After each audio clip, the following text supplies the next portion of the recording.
The most terrifying sound in the universe is a perfect silence that listens back. In 1998, the US Air Force hired me to analyze an anomaly that broke the laws of physics.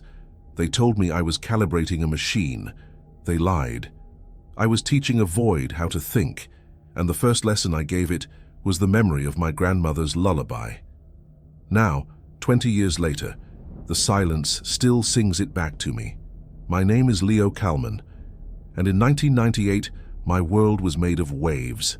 Not the kind that crash on a beach, but the kind that carry information, that build the architecture of our audible reality. I had just completed my doctorate in acoustic engineering with a dissertation on signal ghosting and residual harmonic imprints in non-crystalline structures. It was esoteric, deeply theoretical, and apparently it had put me on a very specific list. The men who came to my university office didn't wear black suits, but the crisp, anonymous blue of Air Force officers. They didn't talk about aliens or secret aircraft. They talked about a unique material science problem. They spoke of a project that required a specialist with my exact niche qualifications.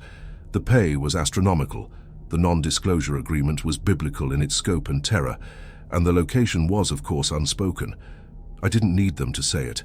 When they mention the Nevada desert and tell you to pack for a 6-month stay with no outside contact, you know exactly where you're going. My ego, freshly polished with a PhD, saw it as the ultimate challenge. My scientific curiosity saw it as the opportunity of a lifetime. I imagined clean rooms, advanced composites, technology 30 years ahead of its time. I signed every document they put in front of me, my hand steady, my mind buzzing with the possibilities. I was 24 years old, and I believed every mystery in the universe was just a puzzle waiting for the right mind to solve it. I was about to come face to face with a puzzle that didn't want to be solved. It wanted to be learned. The journey ended at a place that was deliberately, aggressively boring. No grand alien hangars, just a cluster of low, windowless concrete buildings baking under the Nevada sun. The real base, I quickly learned, was below. The elevator that took me down was less a lift and more a plummet. It was a pressurized cylindrical tube that descended for what felt like several minutes, the only sound the hum of powerful magnets. When the doors opened, the hot desert air was a distant memory, replaced by the sterile, refrigerated chill of recycled oxygen and the low thrum of industrial power. I was met by a woman who introduced herself as Dr. Aris Thorne. She was maybe in her late 40s, with dark hair pulled back into a bun, so tight it seemed to stretch the skin around her eyes. She didn't walk, she proceeded. Every movement was efficient, every word clipped and precise. She was the human equivalent of a scalpel. "Mr. Kalman," she said, her voice flat, devoid of any welcome.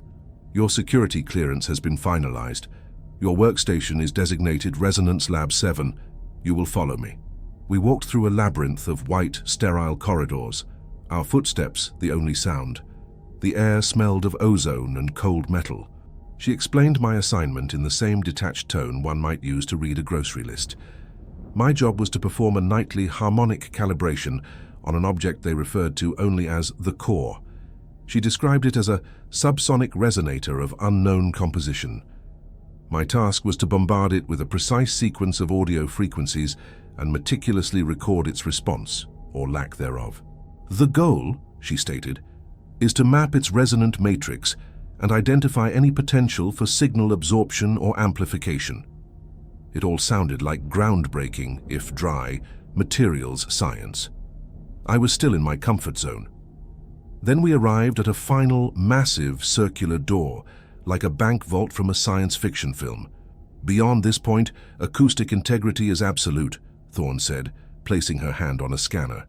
"The lab is a fully anechoic, vacuum-sealed chamber. Once the door is closed, you will experience a near-total absence of sound." The heavy door hissed open, revealing not a bustling laboratory, but a stark, minimalist chamber. The walls, floor, and ceiling were covered in dark, sound-absorbing foam wedges, creating a disorienting landscape of geometric shadows. And in the precise center of the room, resting on a simple pedestal, was the core.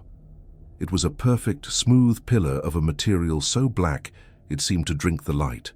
It was about 7 feet tall and 3 feet in diameter. It had no seams, no markings, no texture. It wasn't just black, it was a hole in the visual field. It didn't reflect a single photon. As the main door began to close behind us, another effect became apparent. The sound of its massive locking mechanisms, which should have been deafening, was swallowed. The air grew still and heavy. The ambient hum of the facility, the sound of my own breathing, everything began to fade, absorbed by the silent monolith in the center of the room. I felt a sudden, primal urge to cover my ears, even though the problem was the exact opposite of noise. The core absorbs nearly 100% of acoustic and electromagnetic energy directed at it. Thorne's voice sounded thin and strange in the dead space. "Your station is over there." She pointed to a console built into the far wall, a bank of oscilloscopes, spectrum analyzers, and vintage-looking reel-to-reel tape machines mixed with newer digital interfaces. It was a temple built to the science of sound, and the core was its silent god.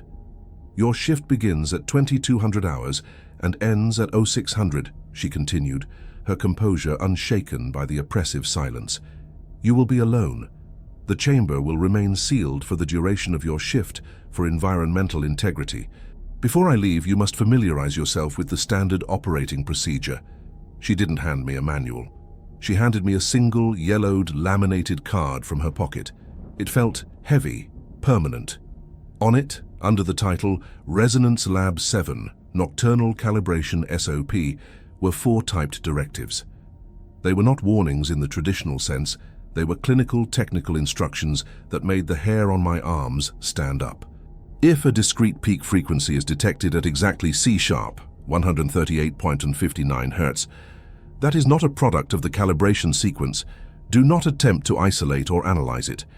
Immediately engage the 7.83 Hz wide-spectrum white noise generator for a duration of 90 seconds. This will reset the resonant field. Peripheral visual artifacts, e.g., transient shadows, light echoes, are an anticipated byproduct of high-energy subsonic resonance. Do not attempt to visually track these artifacts. Log the time and perceived location on the provided sheet and immediately return your focus to the primary monitoring equipment. Direct, sustained observation can lead to data corruption. A perceived desynchronization may occur between your personal timepiece and the station's atomic chronometer. The station chronometer is the sole official timekeeper. Disregard any subjective feelings of accelerated or decelerated time passage. Trust the console clock only. Avoid sustained, repetitive, or melodic thought patterns, e.g., mentally replaying a song, humming, repetitive counting. The core has demonstrated sensitivity to patterned bioresonant neural frequencies. If you find yourself in such a state, immediately cease the pattern by reciting the approved numerical sequence, see reverse, until the impulse subsides. I read them twice. My scientific mind immediately began to churn, trying to build a rational framework. A rogue C-sharp frequency. Perhaps some kind of natural resonant feedback from the equipment itself. Visual artifacts? Simple neurological tricks like the prisoner's cinema phenomenon seen in sensory deprivation. Time perception distortion? A known psychological effect of isolation. But the 4th rule, that one was different. Sensitivity to patterned bioresonant neural frequencies. It was clinical jargon for it reacts to your thoughts. Specifically, it reacted to music. "Doctor." "Thorne," I began, trying to keep my voice steady. "This 4th protocol, it suggests the specimen is reacting to brainwave activity. That is an unconfirmed hypothesis." She cut me off, her eyes cold and hard. "The protocols are not in place to be understood, Mr. Kalman. They are in place to be followed. They are the result of extensive trial and error. They ensure the integrity of the experiment and the equipment. Your job is not to question them, but to execute them flawlessly." She looked from me to the silent black pillar. "The equipment is sensitive, so is the specimen. Follow the procedure." Without another word, she turned and walked out of the chamber. The massive vault door slid shut, and a series of heavy, muffled thuds echoed as the locks engaged. And then nothing. The silence was a physical presence. It pressed in on me, a heavy blanket smothering the world. I could hear the faint, wet sound of my own blinking, the rush of blood in my ears, the thumping of my heart. It was the purest absence of sound I had ever experienced, and it was deeply, fundamentally wrong. I sat down at the console, the laminated card resting beside the keyboard. The glow of the monitors cast a green and amber light on my hands. I was in the most secret place on Earth, alone with something that defied physics. I was a scientist facing the ultimate unknown. I wasn't scared. Not yet. I was fascinated. I took a breath, cracked my knuckles, and initiated the first sequence, sending a low, sweeping sine wave, the first whisper of sound, toward the silent, waiting core. I thought I was the one conducting the experiment, that I was the observer. I couldn't have been more wrong. I was just the latest instrument in a long-running test, and the core was about to begin its own calibration of me. If you want to know what happened when that perfect silence was finally broken by a sound that was utterly impossible, make sure you're subscribed to the channel and give this video a like. The answer is not what you think. The first 3 hours of my shift were a study in sterile repetition. My world shrank to the green and amber glow of the monitors, a small island of light in an ocean of absolute black and profound stillness. I initiated the diagnostic sequences as I had been trained. A low-frequency sine wave, starting at a subsonic 10 Hz, began its slow, methodical crawl up the spectrum. On the main oscilloscope, I could see the wave I was generating, a perfect, clean curve of energy. On a secondary monitor, a corresponding display showed the return signal, or rather, the lack of one. It was a flat line, an unwavering, dead-straight horizon of zero. The core was drinking every decibel I threw at it. It was like shouting into the heat death of the universe. My initial awe at the oppressive silence began to subside, replaced by the familiar comfort of process. This was my element. I was a cartographer, and this was an uncharted coastline of acoustic physics. I monitored the energy absorption rates, logged the thermal output of the broadcast equipment, and made annotations in a digital log. The data was bizarre, certainly. The energy I was pumping into the chamber was vanishing without a trace, violating the first law of thermodynamics, but it was consistently bizarre, repeatable. And in science, repeatability is the next best thing to understanding. I found myself settling in, the strange protocols on the laminated card seeming more like quaint legacy warnings from a previous, less sophisticated phase of the project. At 0117, the first irregularity occurred. A flicker. On the spectral analysis display, a thin vertical line of static appeared for a single frame. A ghost on the screen then vanished. I froze, my fingers hovering over the keyboard. I replayed the last 30 seconds of sensor data from the buffer. Nothing. The system log showed no errors, no power fluctuations. I dismissed it. A cosmic ray hitting a sensor, perhaps. A random bit flip in the memory. In an environment this sensitive, you expect to find noise in the signal. I made a note. Transient data artifact at 011712, non-repeating, and returned to my work, but a small new thread of tension had been woven into the fabric of the night. An hour later, my focus began to drift. The deep, unending quiet was no longer a novelty. It was a weight. It pushed on my eardrums, creating a phantom pressure. I felt a strange lethargy, a hypnotic state induced by the silent black monolith that dominated the room. My thoughts grew sluggish. To keep myself alert, I started running through equations in my head, calculating wave propagation formulas. It was a mental exercise, a way to keep the engine of my mind from stalling. And that's when I heard it. It wasn't through the high-fidelity headphones I wore. It wasn't a vibration through the floor or the console. It was a sound that seemed to bypass my ears entirely and manifest directly in my auditory cortex. It was a note. A single, pure, impossibly perfect tone. My head snapped up. Every muscle in my body went rigid. The sound was flawless, a sine wave so pure it felt more like a mathematical concept than a physical vibration. It held a steady, unwavering pitch, clean and clear, with no harmonics, no distortion, no decay. It was the most beautiful and terrifying sound I had ever encountered. I ripped the headphones from my head, expecting the sound to vanish, but it didn't. It remained hanging in the dead air of the anechoic chamber, a note that had no right to exist in a space designed to murder all sound. My first thought was equipment malfunction, My own signal generator must have a fault, a feedback loop.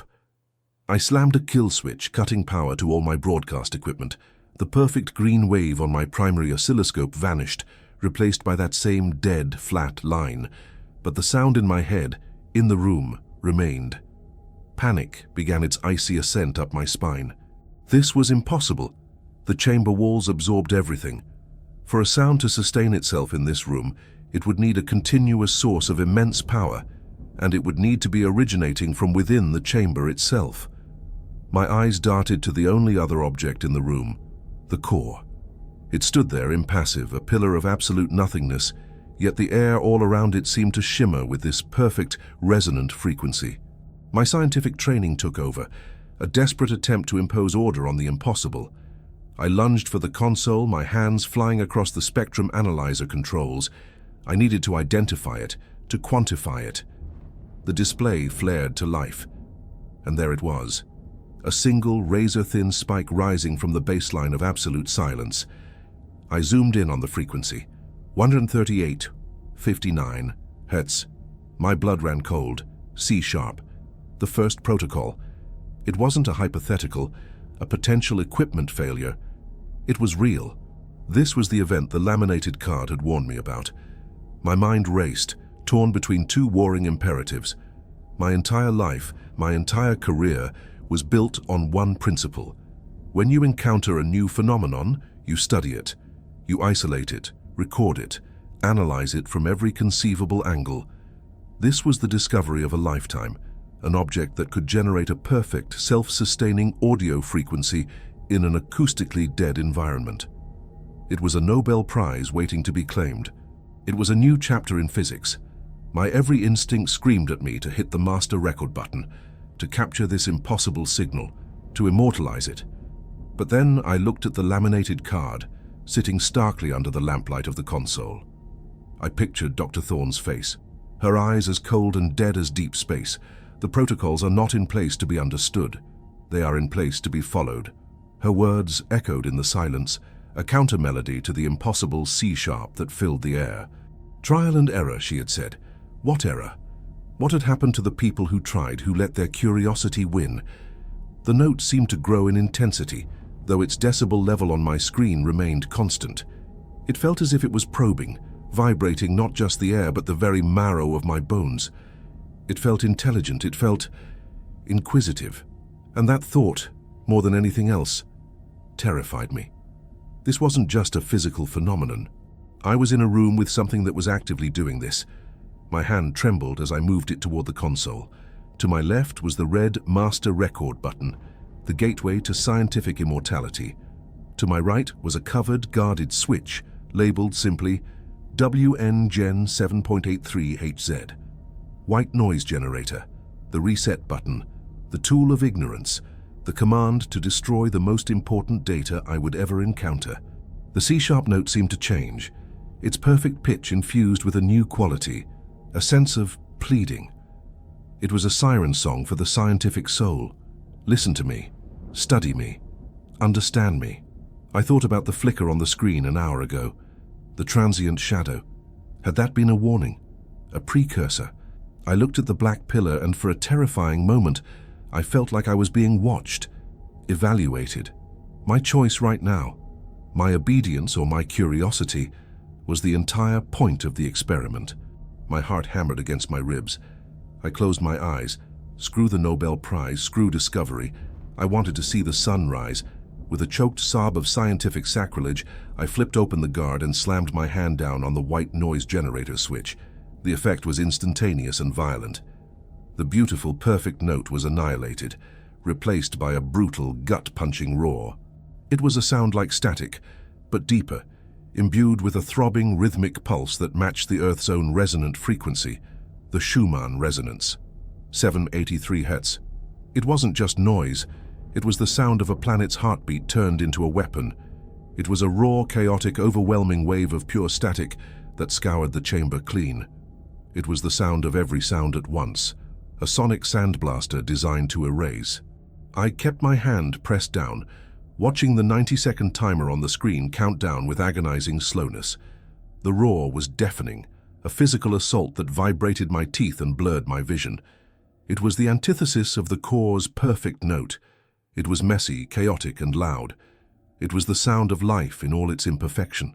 88, 87, 86. I risked a glance at the core. It remained unchanged, a black void. But the air around it, which had seemed to shimmer with the C-sharp note, was now still. The presence, the feeling of an inquisitive intelligence was gone, banished by the roaring static. True. 2. 1. 0. The generator cut off, and the silence that returned was a different beast entirely. Before, it had been a simple absence of sound. Now it was a wounded silence, a heavy, sullen quiet. The stillness felt resentful. It was no longer a neutral void. It was a vacuum left by something that had been forcibly ejected. My breath came in ragged gasps. A cold sweat drenched my shirt. My hands shook so badly I could barely type. I forced myself to move, to document the event as the procedure demanded. I opened the log. ZO24103, anomalous discrete frequency detected at 138.159 Hz in source unknown. ZO24158, SOP1 engaged. ZO24328, WN gen sequence complete, anomaly neutralized, system returning to baseline. The words were so sterile, so clean. They were a lie. They captured the facts, but not the truth. The truth was that I had just been in the presence of an unknown form of consciousness, and my first contact had been to scream at it until it went away. I leaned back in my chair, the adrenaline leaving me weak and hollow. My scientific curiosity hadn't just been challenged, it had been murdered and buried under 90 seconds of roaring static. I looked at the laminated card. 1 protocol down, 3 to go. My shift wasn't even half over. For the first time since I'd arrived, I was truly, profoundly afraid. The silence of the lab was no longer empty. It was listening, and I had just made it angry. The 90 seconds of roaring, weaponized static felt like an eternity. The 2 hours that followed were infinitely worse. The silence that rushed back into the chamber was not the pristine, empty quiet from before. It was a thick, syrupy stillness, heavy with a sense of violation. It was the silence of a room where a scream has just died. Every molecule of air seemed to hold a grudge. I sat frozen at my console, my entire body a single taut nerve. I had abandoned the calibration sequence. The thought of sending another deliberate vibration toward the core felt like poking a sleeping predator with a sharp stick. My scientific detachment was gone, shattered. In its place was a primal, animalistic fear that hummed just beneath my skin. I tried to regulate my breathing, to force my heart rate back into a normal rhythm, but my body refused to obey. It knew, on a level more ancient than conscious thought, that I was not alone. The core stood in the center of the room, a silent black rebuke. It had offered a question, a perfect note of C-sharp, and I had answered with a blast of chaotic noise. I had chosen ignorance over communication, safety over knowledge, and the sullen quiet felt like its judgment. At around 04 cows, with 2 hours left in my shift, I knew I couldn't simply sit there, paralyzed. Dr. Thorne would review my logs. A 2-hour gap in the data after a Protocol 1 event would raise questions I was not equipped to answer. With a surge of will, I forced my trembling hands back to the console. I had to finish the sequence. I had to pretend that everything was normal. I restarted the frequency sweep, my eyes glued to the spectral analysis display, watching for another impossible spike. My hearing was now an enemy. I strained to perceive any phantom tone, real or imagined. The silence was so profound that I could hear the tiny, wet clicks of my own eyeballs as they darted back and forth between the monitors. My focus was absolute, a tightrope walk over a chasm of terror. And that's why I noticed it. It wasn't a sound. It was a flicker of motion, a distortion at the extreme edge of my left peripheral vision, a brief, fleeting wrongness. I didn't turn my head. My spine went rigid, and the words of the second protocol seared themselves into my brain. Peripheral visual artifacts. Do not attempt to visually track. Log the time and perceived location. Immediately return your focus to the primary monitoring equipment. My mind, desperate for a rational explanation, supplied one instantly. Fatigue. Sensory deprivation. The Troxler effect, where the brain deletes unchanging stimuli in the peripheral field, sometimes causing phantom movements. It was a textbook neurological illusion. I clung to that explanation like a drowning man to a piece of driftwood. It had to be a trick of my own exhausted mind. I dutifully opened the log, my fingers stiff. 04-22-16. Minor peripheral visual artifact noted, far left quadrant. Likely neurological. I typed the lie, my heart hammering a frantic rhythm against my ribs. I knew it wasn't neurological. It had felt external. It had felt real. I tried to refocus on the data stream, on the clean, predictable waves on the screen. But now my awareness was split.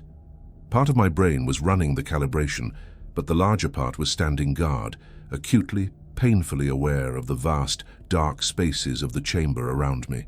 The foam-covered walls, designed to absorb sound, also seemed to absorb light, creating corners of impenetrable shadow. The room felt larger than it was, its dimensions unstable. 20 minutes passed. The only movement was the sweep of the digital chronometer and the slow crawl of data across my screens. I began to relax just slightly. The tension in my shoulders eased a fraction. It had been a trick of the mind after all. A moment of weakness. Then it happened again. Same spot. The far left of the room, near where the reinforced wall met the floor. This time it wasn't a flicker. It was a brief but definite coalescence. For a fraction of a second, the deep black of the acoustic foam seemed to shimmer, to gather itself into a shape. It was vaguely humanoid, tall and thin, like a column of heat haze rising from black asphalt, and then, just as quickly, it dissolved back into the geometry of the wall. This was not Troxler's effect. This was not fatigue. My breath hitched. The protocol screamed in my head, "Do not track it, log it, look away." It was the hardest thing I had ever done. Every survival instinct, every fiber of my being wanted to snap my head to the left, to confront the anomaly, to stare it down and prove it was real. But the memory of the C-sharp note, the palpable feeling of an alien intelligence, held me in check. These rules were a shield. They had been written by people who had made the mistake of not following them. What was the cost of that mistake? The card had a chillingly sterile term for it: data corruption. With an almost physical effort, I kept my eyes locked on the monitor in front of me. I logged the event, my description more urgent this time. 04-43-01. Significant peripheral visual artifact, far left quadrant. Apparent transient formation of humanoid shape. Non-reflective, heat haze texture. I read the words back. They sounded like something from a UFO nuts blog, not a scientific log. I felt a cold dread seeping into me, a deeper and more profound fear than the one that had followed the sound. The C-sharp note was a direct communication, a challenge. This was different. This was stealthy. This was something happening at the edge of my perception, as if the core was testing my discipline, checking to see if I would obey this rule as I had the last one. I spent the next hour in a state of excruciating tension, my peripheral vision screaming with 1,000 imagined movements. Every flicker of a monitor, every subtle change in the light became a potential threat. The anechoic chamber was no longer an empty lab. It was a hunting ground, and I was keenly aware that I was the prey.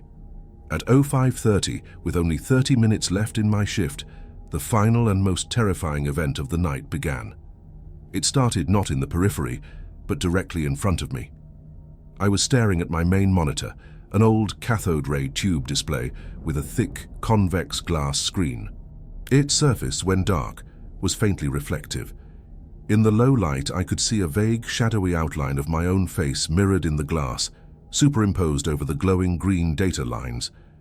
I was focused on a complex waveform, leaning in slightly, when my reflection changed.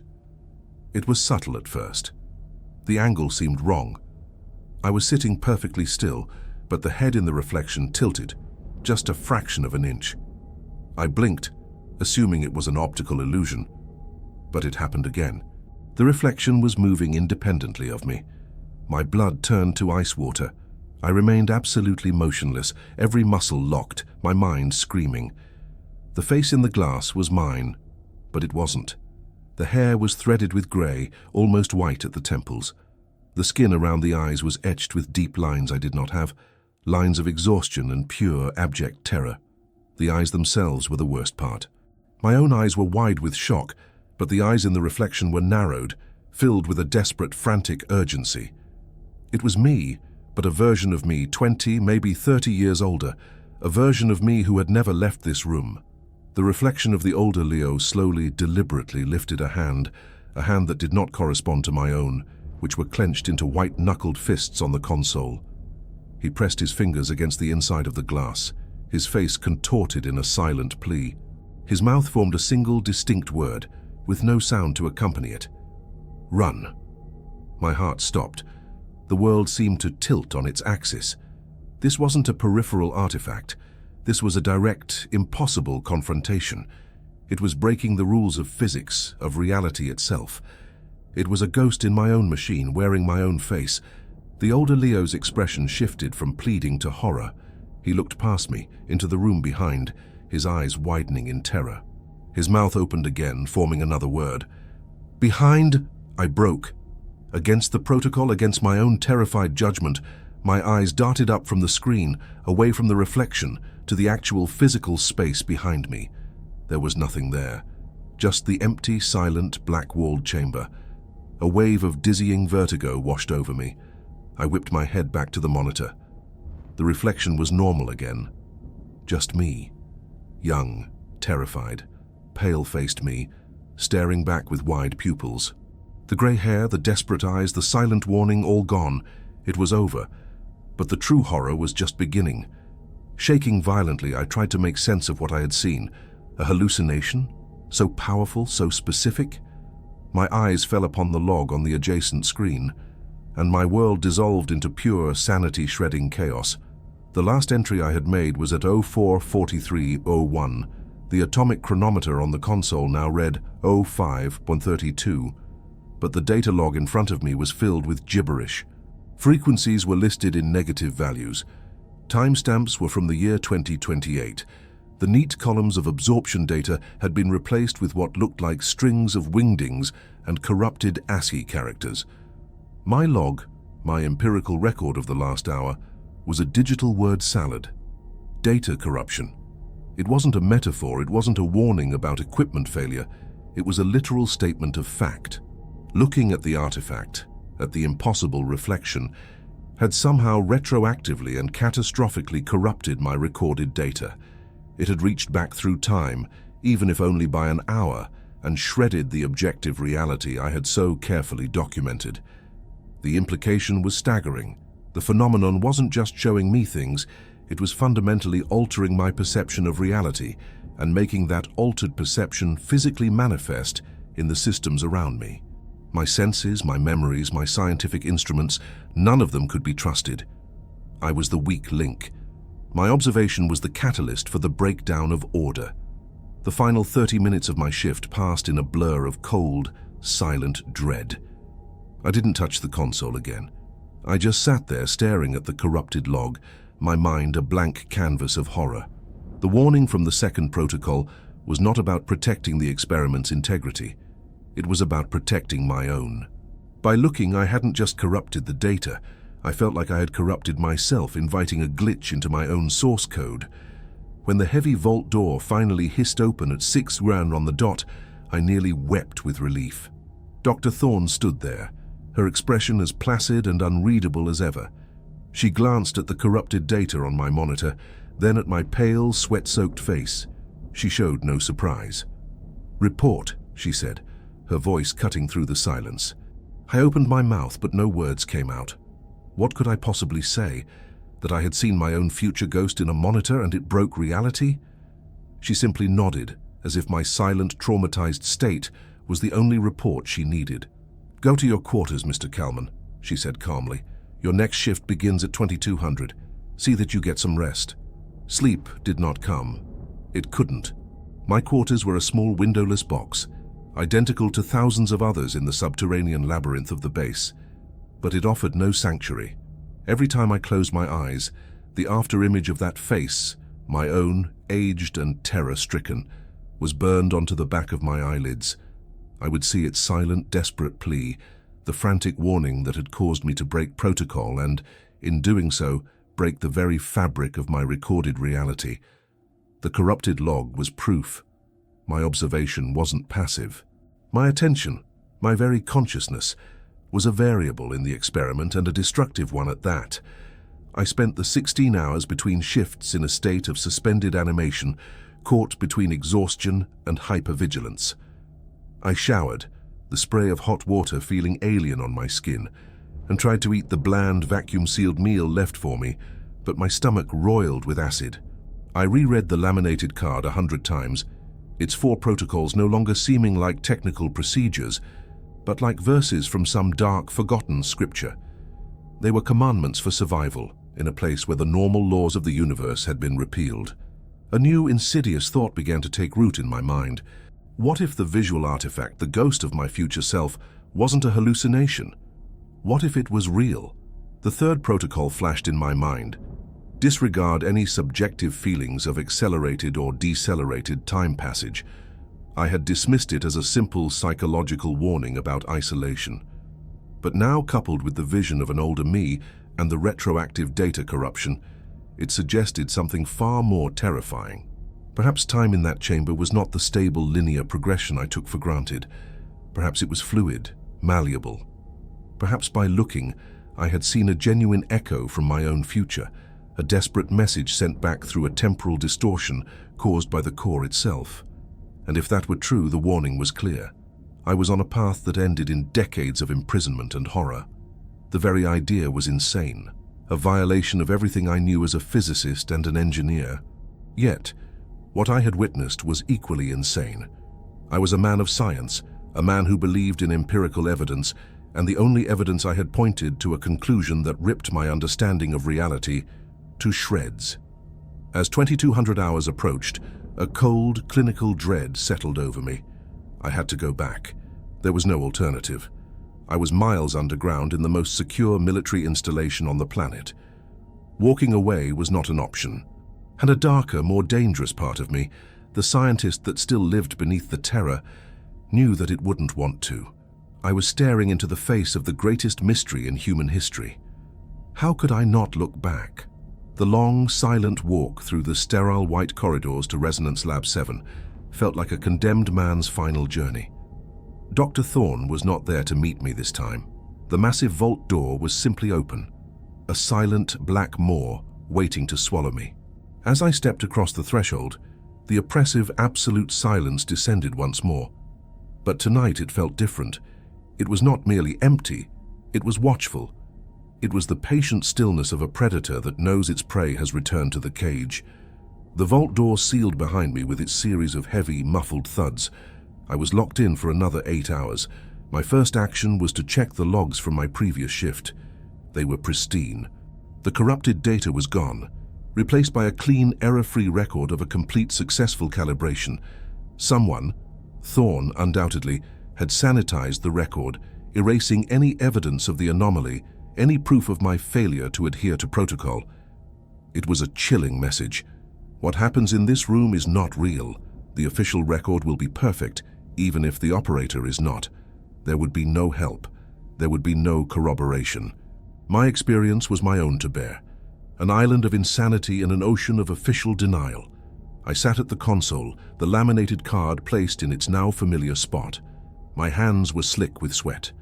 I restarted the calibration sequence, my movement stiff and robotic. The low sine wave began its sweep and the core began to drink the sound, same as before. My eyes were fixed on the monitors, but my awareness was a stretched, vibrating membrane, encompassing every dark corner of the room. I was terrified of what I might see in my periphery, terrified of what might look back at me from the screen's reflection. The first few hours were an agonizing exercise in forced composure. I documented everything with meticulous, obsessive detail. I refused to let my mind wander. I focused on the numbers, the waves, the cold, hard data. It was my only anchor, but the strain of such intense, singular focus was immense. My mind, exhausted and traumatized, began to fray at the edges. It started subtly. a fragment of a melody rising unbidden from the depths of my memory. It was a simple, gentle tune, a lullaby. "Hush, little baby, don't say a word." I recognized it instantly. My grandmother used to sing it to me when I was a child, her voice a warm, comforting presence in a dark room. The memory was a pleasant one, a brief, welcome respite from the crushing tension. I allowed myself to hum the next few bars silently, a nostalgic smile touching my lips. "Mama's gonna buy you a mockingbird." And then I stopped. My blood ran cold. Protocol 4. Avoid sustained, repetitive or melodic thought patterns. The core has demonstrated sensitivity to patterned bioresonant neural frequencies. I had forgotten. In a moment of weakness, of nostalgic comfort, I had lowered my guard and allowed a melody into my mind. I immediately tried to push it away, to think of something else. Calculus problems, the schematics of the console, anything. But it was too late. The tune had found purchase. It was like an earworm, the kind of song that gets stuck in your head for an entire day. But this was no ordinary earworm. The lullaby began to loop. "Hush, little baby, don't say a word." Over and over again, the simple six-note melody echoed in the theater of my mind. I tried to force it out, but the more I struggled against it, the louder and more insistent it became. It was no longer a gentle memory of my grandmother. The melody was now stripped of all warmth, all emotion. It was a sterile, clinical, and perfect reproduction, looping with the relentless precision of a machine. My heart began to pound. This wasn't just in my head. I could feel it, a change in the room's atmosphere. A low subsonic hum that was felt more than heard, a vibration that seemed to emanate from the black pillar in the center of the lab. The core was reacting. It wasn't just sensitive to my thoughts, it was amplifying them, feeding the pattern back to me, locking me in a resonant loop of my own creation. The lullaby grew louder, more dominant, drowning out my own thoughts. I couldn't focus. I couldn't think of formulas or schematics. My entire mental landscape was being colonized by this relentless, looping melody. It was an act of profound violation, an invasion of the last truly private space I had. Panic set in, sharp and blinding. My mind was no longer my own. I was losing control. I frantically grabbed the laminated card, my shaking hands barely able to hold it steady. On the reverse side, as the protocol had indicated, was the approved numerical sequence. It was a list of the first 50 prime numbers, 2, 3, 5, 7, 11, 13. It was a cognitive disruptor, a pattern of pure, non-melodic logic designed to break the hold of a resonant frequency, a shield for the mind. 2, I whispered, my voice a dry croak in the dead silence. The lullaby in my head continued, unabated. 3, 5. I spoke louder, forcing the numbers out, trying to make their reality stronger than the melodies. 7, 11, 13, 17. As I spoke, the lights on the console flickered. The low hum from the core intensified, the vibration rising up through the soles of my shoes. It knew what I was doing. It was fighting back. The lullaby swelled in my mind. The simple tune now twisted into something monstrous and deafening, a psychic scream. It was a battle of wills, fought in the silent arena of my own consciousness, my logic against its resonant power. 19, 23, 29, I shouted, my voice raw. I squeezed my eyes shut, focusing all of my being on the sequence, on the cold, hard, beautiful logic of prime numbers. They were a lifeline, a string of pearls in a sea of melodic madness. The pressure in the room became immense, a physical weight pressing down on me, trying to crush the numbers from my lips. I felt a trickle of warmth from my nose and realized it was bleeding. The core was exerting some kind of physical force, responding to my mental resistance. 31, 37, 41, 43. I could feel the melody begin to fracture. The perfect, clean loop started to distort, to glitch. It was like a tape being chewed by a machine. The core's hold was weakening. It couldn't maintain the resonant lock against the chaotic, non-repeating pattern of the primes. I pushed on, gasping for breath between the numbers, reciting the sequence like a sacred prayer.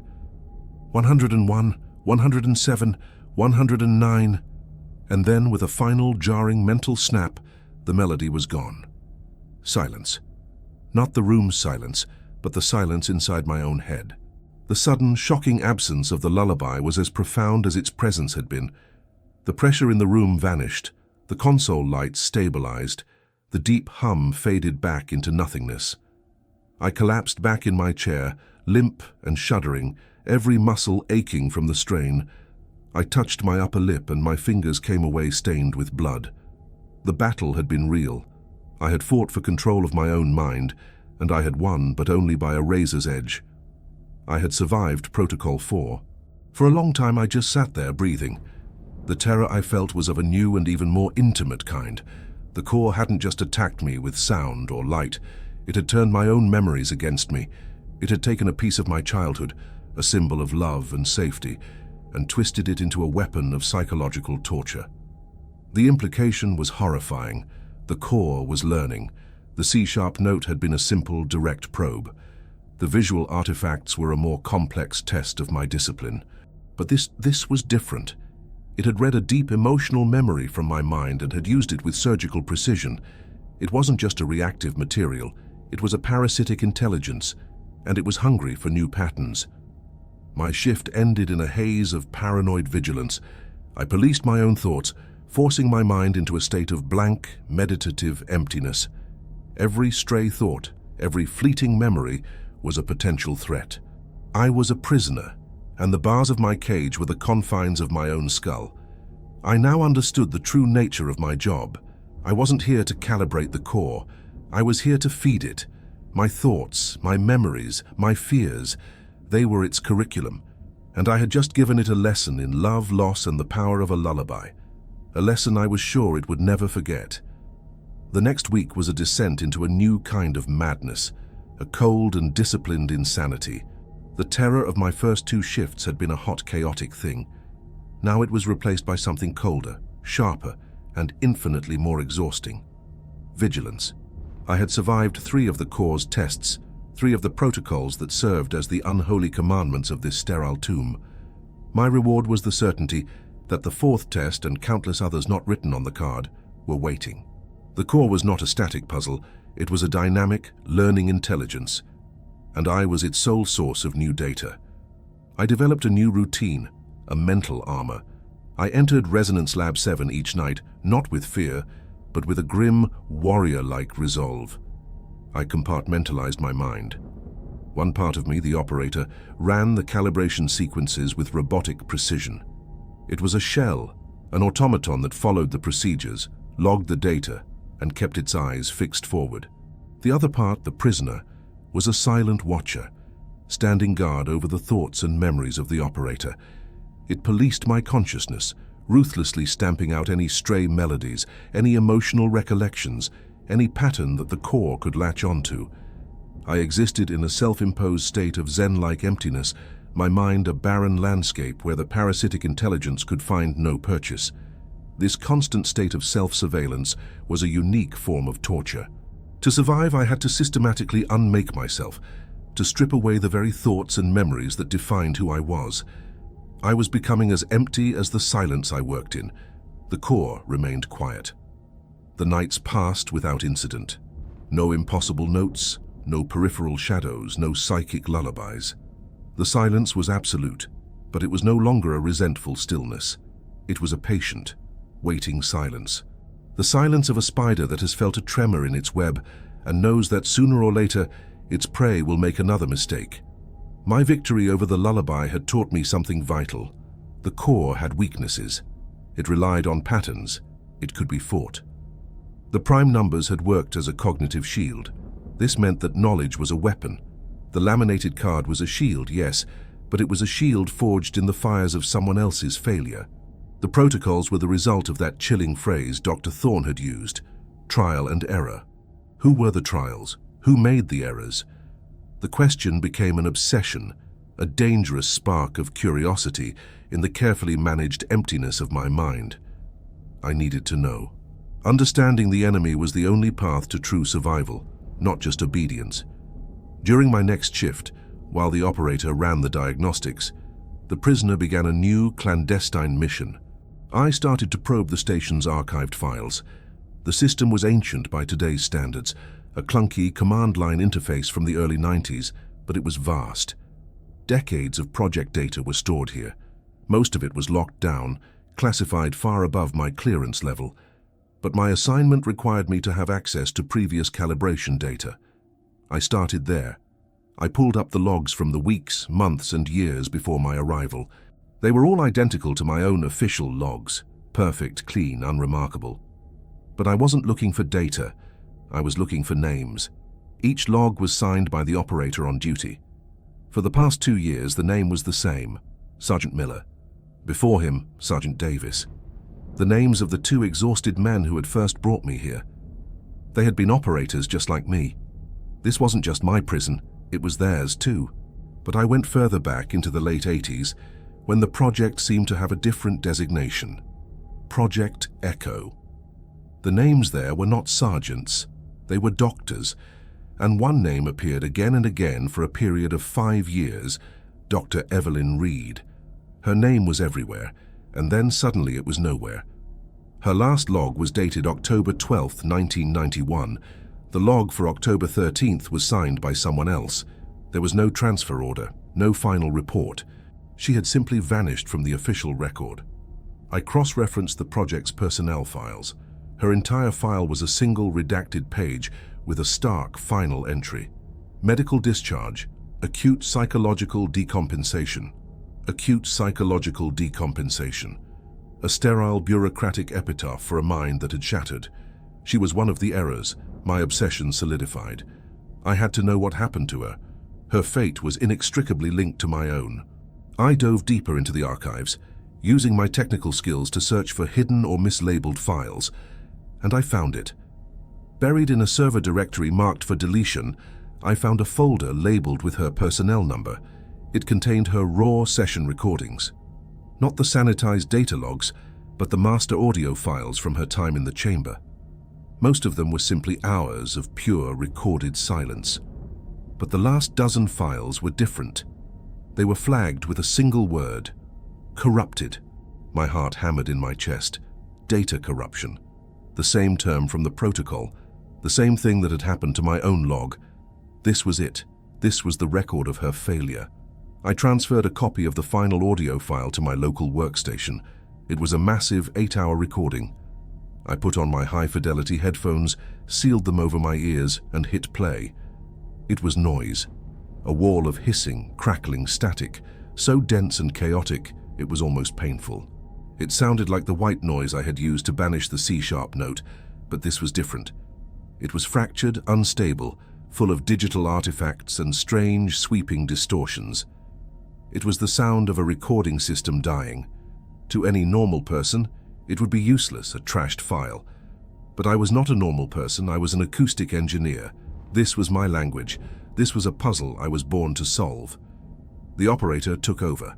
For the next hour, I worked with a feverish intensity I hadn't felt since my doctoral defense. This wasn't about survival, this was about my craft. I loaded the audio into a spectral editor, transforming the chaos of sound into a visual landscape of frequencies. The screen filled with a jagged, ugly mountain range of raw noise, but within that chaos, I could see it. Faintly, almost imperceptibly, there were patterns, thin horizontal lines buried beneath the static, the ghosts of coherent sounds. I began the painstaking process of restoration. It was digital archaeology. I applied a series of aggressive noise reduction filters, peeling back the layers of static like a surgeon removing diseased tissue. I used phase inversion algorithms to identify and cancel out the chaotic, non-directional noise, leaving only the signals that had a clear point of origin. Slowly, painstakingly, the ghosts in the machine began to emerge. The first sound I was able to isolate was her voice. It was faint, a mere whisper beneath the storm of static. "Sequence initiated," she said, her voice professional, calm. It was the standard start of shift declaration. I kept working, isolating more fragments. I heard her logging data, her voice a steady scientific drone. For hours the recording was normal, and then the change began. There was a long silence, and then I heard her take a sharp, sudden breath. "Anomalous frequency detected," she whispered. "C-sharp. Perfect C-sharp. My God, and it's beautiful." A chill went down my spine. She hadn't followed the protocol. Her curiosity, the scientist in her, had won. She hadn't engaged the white noise. She had listened. She had recorded.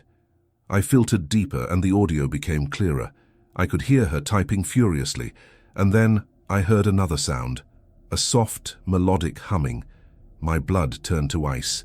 It was a simple, familiar tune. "Hush, little baby, don't say a word. It couldn't be. It was impossible. It was my grandmother's lullaby." How could she, 7 years ago, be humming a melody that was so deeply personal to me? My mind reeled, struggling to find a rational explanation. Coincidence? A shared cultural memory? No. The tune was identical, note for note, with the same unique, slightly off-key cadence my grandmother had always used. It wasn't just the same song. It was the same version of the song. The truth hit me with the force of a physical blow. The core hadn't learned that lullaby from me. It had learned it from her. And it had stored it, kept it, for 7 years, waiting for another mind to probe, another memory to connect it to. It had used my memory of my grandmother as a key to unlock a weapon it already possessed. I wasn't its teacher. I was just its latest test subject. I listened, my horror growing with every second. The recording documented her descent. Her calm, scientific tone gave way to panicked whispers. I heard her begin to recite the prime numbers, her voice cracking with strain, the lullaby humming relentlessly in the background. She was fighting, just as I had. Then, her voice changed. No, she whimpered. "It's not just the song, it's my mother. I can see her. In the reflection, she's so young. She's telling me to come home." She had seen the artifact, and she had looked. The recording devolved into pure chaos. I heard her sobbing, begging something to leave her alone. The static swelled, overwhelming her voice. But just before the end, I isolated one last, clear fragment, one final, desperate sentence. "It knows my name," she cried. "How does it know my name?" The recording ended. I sat back, my entire body trembling, drenched in a cold sweat. I had found the error. I was listening to the final moments of a mind being unmade. I had followed her path step by step, but I had made a different choice at each turn. I had obeyed. She had not. And as that thought solidified in my mind, a new sound came through my headphones. Not from the recording. It was live. From my own console. A single soft electronic click. Then a hiss of static. And then a voice. It was a strange, synthetic voice, clearly artificial, but it had an uncanny, lilting cadence. It was constructed, pieced together from fragments of sound. And I knew with a certainty that defied all logic that I was hearing audio samples from the very recording I had just restored. The core was using Evelyn Reed's own captured phonemes to build a voice. The voice spoke a single word. "Leo." I ripped the headphones off, my heart threatening to explode. The sound hadn't stopped. It was coming from the main comms speaker on the console now, a faint, rasping whisper that filled the silent chamber. Leo. It was alive. It had breached the final barrier. It was no longer confined to my mind or to the periphery of my vision. It had taken control of my equipment. It had learned how to operate my own tools. It had a voice, and it knew my name. The voice of Evelyn Reed, resurrected from a dead recording, continued to whisper from the speaker, a chilling, impossible ghost in the machine. "Hush, little baby," it rasped, the lullaby now a funeral dirge.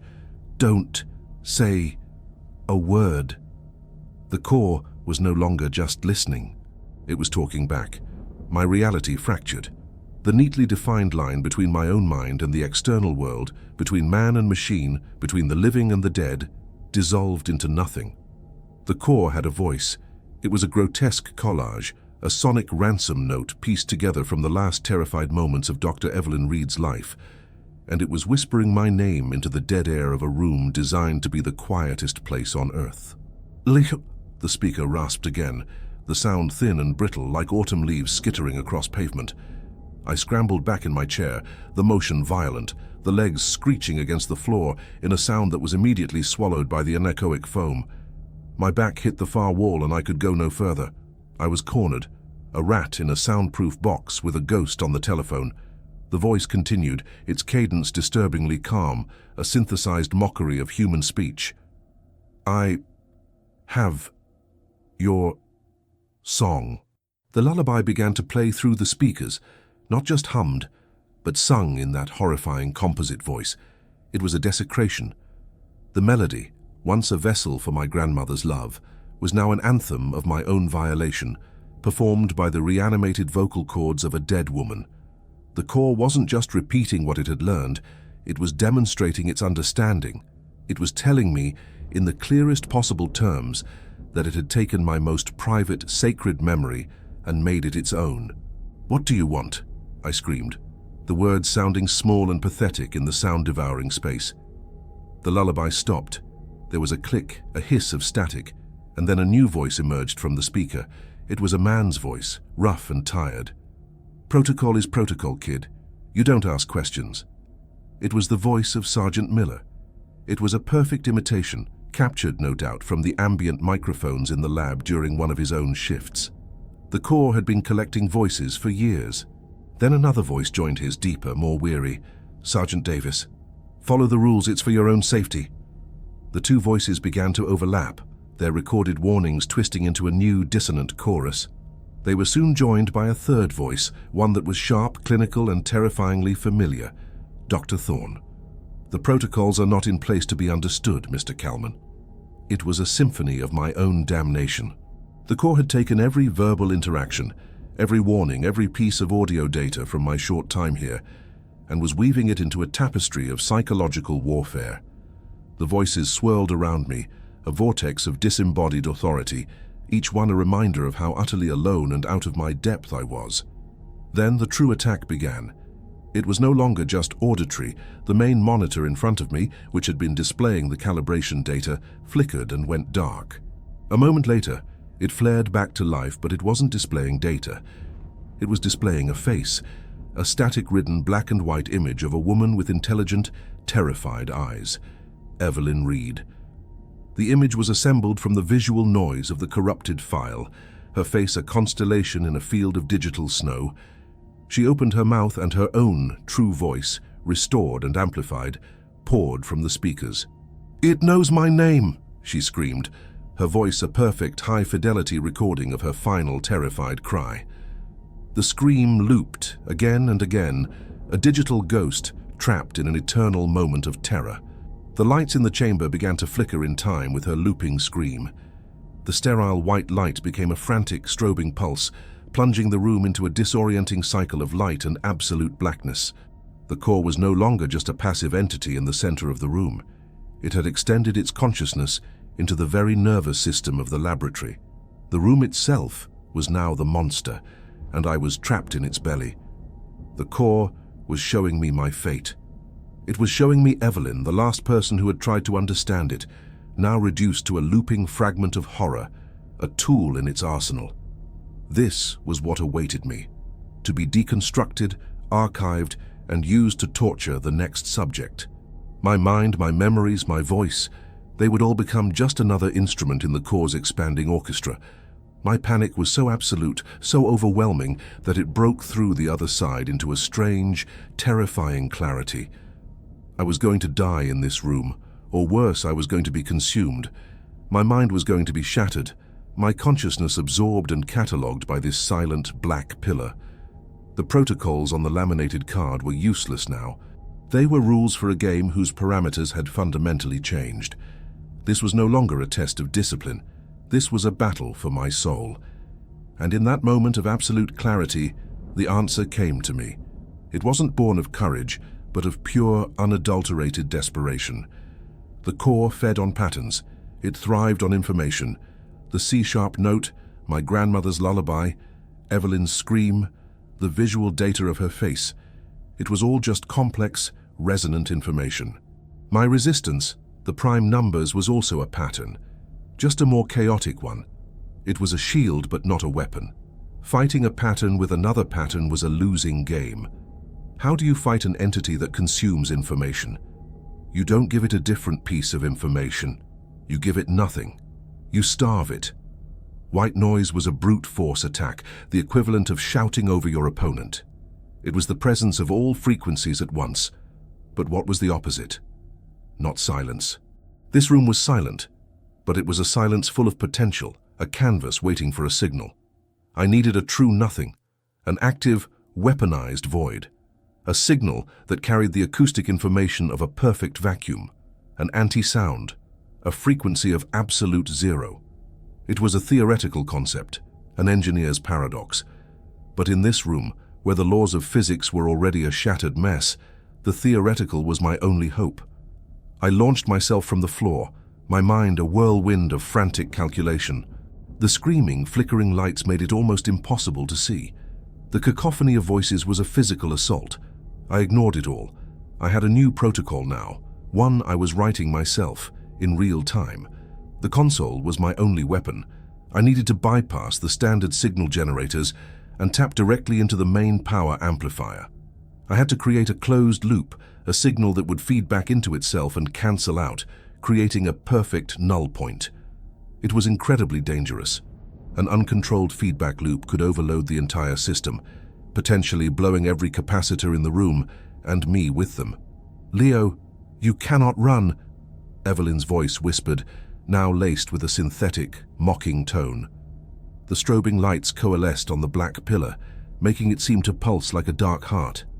I ripped a service panel from the side of the console, exposing a tangle of wires and circuit boards. My hands moved with a surgeon's precision, driven by pure adrenaline. I found the main output leads to the chamber's acoustic emitters. With a grunt, I tore them free from their sockets. Then I rerouted them, jamming the raw, positive lead into the negative input port of the primary preamplifier. The system screamed in protest. A high-pitched whine rose above the chorus of voices, a sound of tortured electronics. The monitors filled with red warning signals. I ignored them. I was building a bomb made of silence. I slammed my fist down on the main broadcast control. "Engage!" I roared to myself, to the universe. The result was not an explosion. It was an implosion. For a single, heart-stopping moment, every sound in the room, the looping screams, the whispering voices, the electronic whine, was sucked inward. It was as if a sonic black hole had opened in the center of the chamber. The strobing lights flickered one last time and died, plunging the room into a darkness more profound than any I had ever known. The pressure in the air dropped, making my ears pop painfully. And then, there was a silence that was not silence. It was a physical presence. A crushing, heavy void that felt like it was actively trying to annihilate any and all energy. It was the sound of absolute zero. It was the sound of the end of the universe. I felt it pressing on my skin, pulling the air from my lungs, trying to erase my very existence. The core, starved of all input, all patterns, all resonance, was finally quiet. It had been given the one thing it could not process, a perfect and total absence. I don't know how long I remained in that absolute, crushing void. It could have been seconds or an eternity. Time had ceased to have meaning. I was a solitary point of consciousness, floating in a sea of absolute nothingness. Then, with a deafening clang of metal, the vault door was thrown open. Light, blessed, ordinary, artificial light from the corridor flooded into the room, cutting a swath through the darkness. Men in heavy tactical gear rushed in, weapons raised. They grabbed me, their hands rough on my arms, and dragged me out of the chamber. As I was pulled across the threshold, the oppressive feeling of the anti-sound vanished, and the normal ambient hum of the facility rushed back in. It was the most beautiful sound I had ever heard. They dragged me down the sterile white hallway, my legs too weak to support me, and there, waiting for me, was Dr. Aris Thorne. She stood with her arms crossed, her expression unreadable. There was no anger in her eyes, no concern, only a cold, intense academic curiosity. She looked at me, then gestured toward the darkened, silent chamber from which I had just been extracted. "You have been busy, Mr. Kalman," she said, her voice calm. I stared at her, my mind unable to form words. "For 7 years," she continued, her voice a low, clinical lecture. Project Echo has been a passive endeavor. We send it stimuli, it reacts. We record the reactions. We have been trying to teach a dog to fetch by throwing sticks at it in the dark. What you have just done now is something new. You did not throw a stick. You did not run from the dog. You taught it a new word. My blood ran cold as her meaning became clear. We don't want to destroy it, she said, a faint, chilling hint of a smile on her lips. We don't want to contain it. We want to understand it. It is the most important discovery in human history. Every operator, every error, every psychological decompensation, they are all just data points. Evelyn Reed taught it about memory and fear. You have just taught it about its opposite. You taught it about absence. You have established the first true dialogue. The horror of my victory washed over me. I hadn't defeated it. I hadn't silenced it. I had given it the most profound lesson it had ever received. I hadn't won. I had just graduated. My new life began the next day. I was not decommissioned. I was not given a medical discharge. I was promoted. I was taken from the operator's chair and given a sterile white office deep in another section of the base. My new title was Senior Protocol Designer. My first assignment is sitting on the desk in front of me now. It is a blank document, a template for a new laminated card. My task is to write the next set of rules. I am to design the next phase of the experiment, incorporating my discovery. How will the core react to the next operator, now that it understands the concept of a perfect void? What new tests must be devised? What new psychological safeguards must be put in place, not to protect the operator, but to ensure the next interaction yields even more valuable data?